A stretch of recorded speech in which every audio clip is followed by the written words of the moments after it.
Hello, beautiful people. How are you doing? Welcome to Beyond the Brand, Moments That Made Us with Hannah G.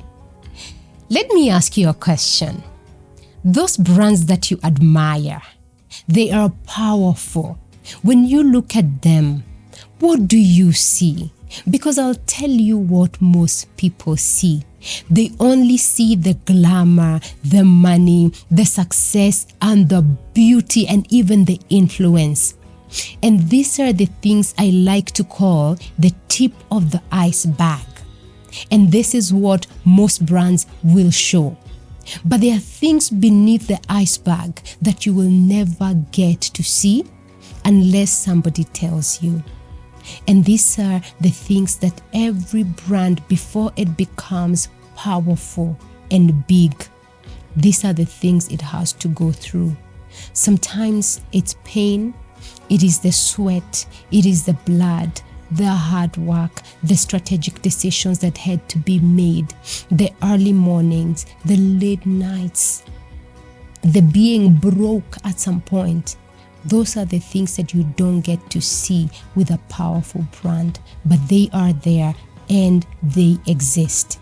Now, this is a space that I have dedicated to tell stories about brands, to listen to stories about brands. But in today's conversation, I'm going to respond to a question that people have been asking. Hannah, beyond the brand, we love to hear the stories, but what is even branding? What is personal branding? And how can I create a brand, me who doesn't have a powerful brand? And I dedicated this episode to just go through what personal branding is and probably 5 steps to building an attractive personal brand.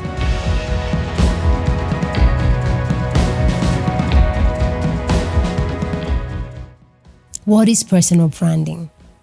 Personal branding can be defined in many ways. Sometimes you will be thinking about a reputation. You'll be thinking about a bold identity. You'll be thinking about building an audience. Sometimes when you think about personal branding, you're thinking about social media. You're thinking about having a community. You're thinking about having a product that is distinct. You're thinking about being consistent. The best definition I've heard of personal branding is about identifying your uniqueness and then exploiting it in the service of other people. Best definition ever. That personal branding means that you identify the thing that is unique about you. You identify the message that you want to pass on to your audience. You identify the skill that you have. You identify the uniqueness in you. And then you exploit that uniqueness in the service of other people. That means personal branding is about serving others. Personal branding, I like to say, is about 3 I's. It's about influence, about impact, and it's also about income. When you think about personal branding, think, what unique bit do I have? What unique message do I have? And how can I exploit it? Meaning, personal branding is not for lazy people. Meaning, how can I work it out so that I can serve other people? And guess what? When you serve other people and you give people value, there's always something that comes back to you. Influence, impact, and income. Now that we have sort of described or defined what personal branding is, what are the 5 steps that you can take if you want to build a brand that can attract opportunities for you? And I like to use the framework of brand to make things easy for you to follow, because the first step of personal branding is about becoming clear about who you are.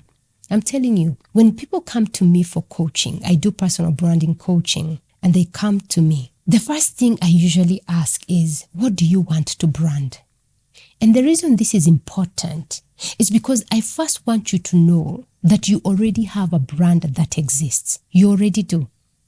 Whether you know what branding is and whether you know what that brand is, there is already a brand that exists. There is already a reputation that exists about you. There is already something that people know about you. Best test ever, I like to say. If you want to know that there is something that people know about you, go to Google.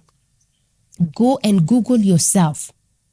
Google will tell you what people think about you. In fact, do it right now. Take out your phone and go to Google. And I hope you are on Google. I hope you are searchable. First, does your name appear on Google? When you scroll down, what does it show? Is it just one thing that shows TikTok? Or what does it say about you? Now you will find that there is already some information out there about you. Whether you put it there or not, there are things that people know about you. And so if people want to get to know who you are, they will go and search you. So when I say be clear on who you are, what I'm saying is you first must identify who do people first of all say you are? What is the perception out there? But then who are you truly and what is the picture you want to send out there about yourself? What did we say? You already have a brand that exists whether you know it or not. Personal branding journey then becomes you getting intentional about the things that you want people to know about you. So say, for example, you went to Google and whatever came up said that you are a singer because maybe somebody heard you sing one time. Maybe there was an article about you being a singer and that's what is on Google. If we Google you and we don't find any other information, we're going to go thinking, oh, Joy is a singer. That's what we know. And by the way, the other way to find out that there's already a brand that exists about you, ask people. Ask maybe 3 people who work with you, 3 people who belong to your family, 3 people that go with you to social events. There's definitely something they know about you or they say about you. If I go and ask, oh, what do you think about Joy? I'll probably hear people say, oh, Joy is a late comer. Joy is a kind person. Joy is a person of integrity. That is your brand that already exists. It could also be a perception that people have of you. They say that your brand is what people say about you when you're not in the room. So it could be a perception. So the journey of personal branding then becomes you being intentional about what you want people to see. You creating your own perception that you want for people to have of you. That is personal branding, becoming intentional about it. And so the very first step is becoming very clear about who you are. I usually go deeper with my clients and I say, what do you care about? What are your core values? First of all, what is even your name? The name you want people to call you. Because trust me, they can call you anything you want. If they've been calling you Joy Mwende, and now you want them to call you with your middle name and your last name, Mwende Kamau, they can actually start calling you that because you're being intentional. You can sign off as Mwende Kamau. You can change everything on your profiles, on your social profiles as Mwende Kamau, and they'll start calling you because it's an intention. You have decided, I want people to call me this. If people have known you as a lazy person, you can actually say, wait a minute, I probably do have some lazy tendencies, but what do I want? So the very first step is self-awareness. Who are you? What are your strengths? I like to use design. What is your design? What drives you? What are your experiences? What are your skills? What are your interests? What are your gifts? What is your nature?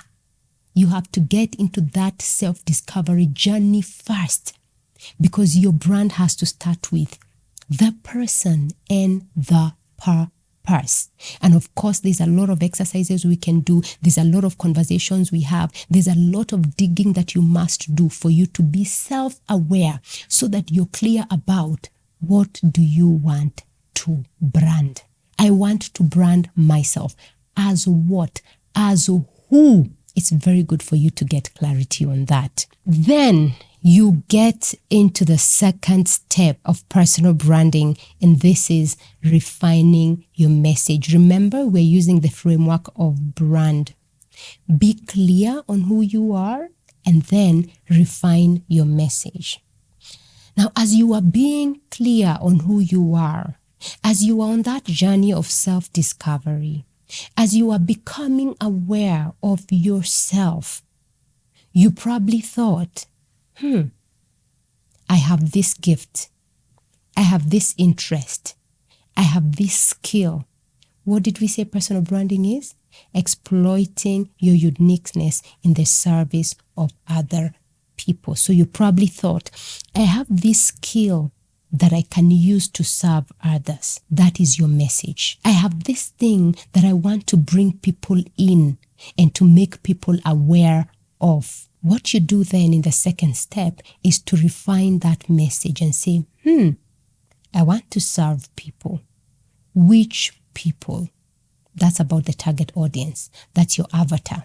What do I want to tell them? What do I want to sell to them? What is it? What is your message? And then what you're doing then, you are refining it and you're bringing clarity to your message. You are communicating your message. You're bringing your message to the people for whom it is meant. Because always remember, when it comes to personal branding, even if you have a message, however beautiful the message sounds, it is not for everybody. Because, by the way, I always believe that it's a calling, it's a gift, and your calling is not to be serving everybody. There's a particular people, there's a particular community that you should be going out there with your message for. The people who are going to be receptive to your message. So you want to refine that message so that when you take it out to the people, they get the message and they're able to really get the communication that you're bringing forth. That's the second step. When you move to the third step of personal branding, this is about you amplifying your presence. So you have come, you know who you are, you know who the audience you're going to be serving. You have a message, you have refined it. Who knows? Only you. For you to tell us that message and to get it out there, you must amplify your presence. When we talk about amplifying your presence, we're saying you must become visible. Do you know people who have so much to share, but because they're hidden under the table, nobody knows about them, they never get opportunities? Remember, we're talking about the 5 steps to creating a personal brand that attracts opportunities. If you are not visible, nobody will ever know that you have this beautiful message to share. And by the way, I will keep repeating that right now, visibility is your currency. I don't know if that's fortunate or unfortunate, but visibility is the currency. I am a corporate trainer. I run a corporate training firm and consultancy firm.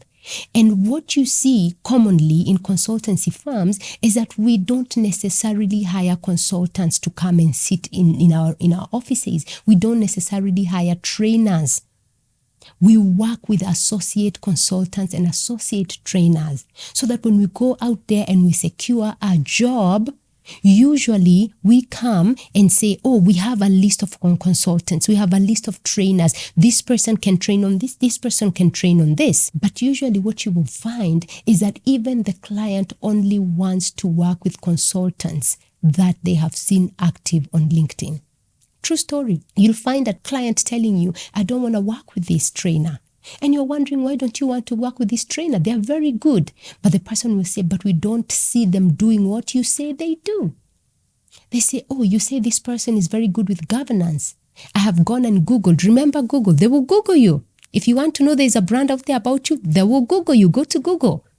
So you find that somebody has gone and Googled my consultants and my trainers. If they don't find them on LinkedIn, if they don't find them talking about governance, they'll be thinking, Why are we having this person coming talking to us about governance, and yet we don't see them talking about it online? So you want to know that visibility is the currency. You've got to be visible. Whenever I do my LinkedIn post, I usually end with photos or it never happened. I know, funny, right? Because really, if people don't see a photo that you attended a particular conference, they will almost think that you're lying to them that you actually did. Can you imagine? Has become that serious. That means for you to really be credible and for people to know that you do what you say you do, you must be seen doing it. There must be evidence. We're calling this person to come talk about governance. Do they know how to talk about governance? And that's why, by the way, you'll see that some people are not even so much qualified like you are. Some people don't even have the skill you have. They don't have half the knowledge you have. But you find that they keep getting called to every conference to speak and to deliver. Why? Because they are visible. Because this is how it looks like. Oh, we can already see them doing it. That means they actually do it. Oh, we don't see them doing it on social media. They probably don't do it, because right now visibility has to happen on social media, because that is where people are. That's a challenge for you. Are you a personal brand that never shows your face anywhere? Are you selling something that you never tell us about on social media? Are you a speaker on communication, but we never see you doing anything there? Are you an expert in governance, but we never see you even posting even just one article on governance? What does that say? If we don't see you doing it, we probably think, they probably don't do it. So again, that step number 3 is about you amplifying your presence. And then step number 4, you must network, but network with intention. What does that mean? When you're building a brand, you want to know that you cannot build a brand by yourself. You will need other people. When you're starting out, it is your idea, it is your thing. And of course, you will have to work. Personal branding is not for lazy people. You'll go in there and start working because you believe in it. But as you grow your brand, you must start bringing other people in. You must start learning from other people. As you share your message, you start building a community. And so the 4th step of personal branding, you must network with others. What do they say? That if you want to go fast, you can go alone. But if you want to go far, you must go with other people.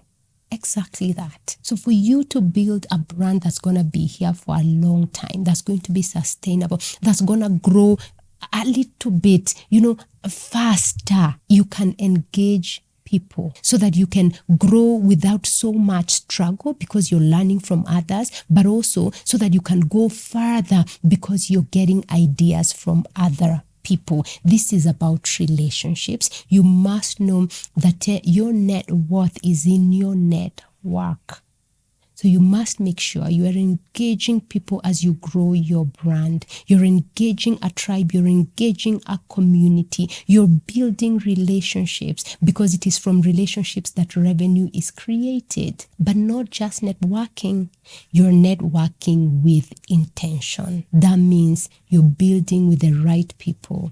You're finding people who are good for your brand. You're finding people who are going to encourage you and not pull you down. You're finding people who are going to walk with you the journey. And sometimes these relationships look like getting a mentor. Sometimes these relationships look like getting a coach, even getting a teacher, right? Getting somebody who has been there before to guide you. Sometimes, by the way, relationships, they just look like getting somebody who can encourage you and say a kind word to you.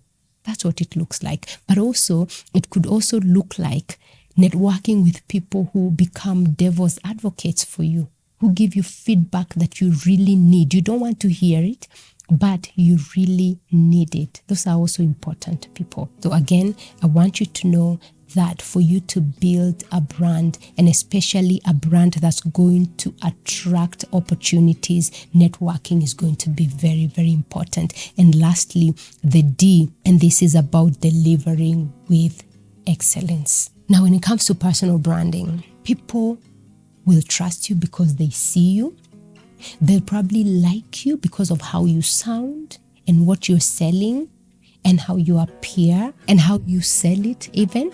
But they will trust you more if you can deliver with excellence. You see, if people engage with you, say you're selling a product and they decide they're going to buy from you, you're already creating a relationship. Now, once that is established and they buy from you and yet you're not able to deliver that product to them with excellence, they might buy it the first time, but after that they're thinking, no, I want somebody who can do it better. I want somebody who can do it with excellence. So again, as you think about having a brand and being visible and being out there and becoming clear about who you are and what you want, I also want you to know that delivering with excellence is going to be something that you cannot avoid. Can you deliver? If you can deliver, they will call you again and again. As you think about delivering with excellence, I want you also to think about delivering with distinction. I want you to think about results. I want you to think about reputation. Because again, what happens is that when you provide bad service, the word travels very fast. And I was telling people the other day, if you go to the supermarket and buy sugar and they pack for you and you leave, you rarely will go telling people, oh, I went to the supermarket and I bought sugar and they packed for me. You rarely will do that. But if you go to the supermarket and buy sugar and you get to the counter and realize the sugar is torn, and then you tell those people, the sugar is torn, please change for me, exchange for me, and they don't exchange for you, or maybe they are rude about it, trust me, you're going to tell another person. Usually they say bad news, people tell 5 people. Good news, they probably tell nobody, or they only tell one person. What does that mean? That the bad news is going to travel faster. That means the bad delivery you give is going to travel faster, especially in this age where you're going to be on social media and you're going to be visible, and you get a client because of how beautiful your page looks, and then you get a client and you don't deliver with excellence, your reputation can get ruined. And once your reputation is ruined, then it becomes very difficult for you to start rebuilding it. So I want you to remember what personal branding is, and I also want you to remember the 5 steps that you can use to have a brand that can attract opportunities. You want to think about becoming clear on who you are. You want to think about refining your message, amplifying your presence, networking with intention, but also delivering with excellence. Thank you very much for watching. This has been Beyond the Brand, Moments That Made Us with Hannah G.